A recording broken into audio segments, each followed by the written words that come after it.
રાજકોટ જિલ્લાના ધોરાજીમાંથી એક સેવાકીય અને જનહિતના સમાચાર સામે આવ્યા છે। ધોરાજીની ઐતિહાસિક નંદકુંવરબા ઝનાના ચેરિટેબલ હોસ્પિટલ ખાતે આજે ભવ્ય ફ્રી સર્વરોગ નિદાન કેમ્પનું આયોજન કરાયું હતું, જેમાં મોટી સંખ્યામાં લોકોએ નિઃશુલ્ક આરોગ્ય સેવાનો લાભ લીધો હતો। કેમ્પના ઉદ્ઘાટન પ્રસંગે પોરબંદરના પૂર્વ સાંસદ રમેશ ધડુક સહિત રાજકીય અને સામાજિક આગેવાનો ઉપસ્થિત રહ્યા હતા। મહાનુભાવોના હસ્તે દીપ પ્રાગટ્ય કરીને કેમ્પને ખુલ્લો મૂકવામાં આવ્યો હતો।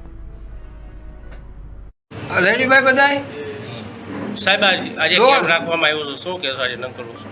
આજે ધોરાજી ખાતે નંદકુંવરબા હોસ્પિટલમાં ફ્રી નિદાન કેમ્પનું આયોજન કરવામાં આવ્યું હતું અને ઘણા લોકોએ આજે આ નિદાન કેમ્પનો લાભ લીધો અને 10થી વધારે ડૉક્ટરો બહારથી આવી અને 4 સુપર સ્પેશિયાલિસ્ટ ડૉક્ટરો આવ્યા અને ખૂબ સારું કામ છે અને ખૂબ બધાને સારવાર સારી આપવામાં આવે છે।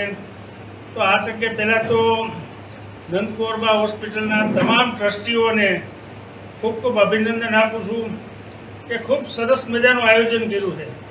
ધોરાજીના લોકોને બધાને લાભ મળે, અહીંથી કોઈને રાજકોટ ન જવું પડે કે અમદાવાદ ન જવું પડે, અહીં બેઠા એમને સારવાર મળી જાય, એમનું નિદાન થઈ જાય, એવું સરસ મજાનું આયોજન કર્યું છે। અમારા નગરપાલિકાના તમામ સભ્યશ્રીઓ સાથે રહીને, ભાજપના બધા કાર્યકર્તાઓ સાથે રહી અને ખૂબ સરસ મજાનું આજે આયોજન કર્યું છે અને જાજામાં જાજા લોકોએ આજે એનો લાભ લીધો છે અને આવા કામ બધા કરતા રહીએ। અમારી ક્યાંય જરૂરિયાત હોય ત્યાં વિના સંકોચે અમને યાદ કરો।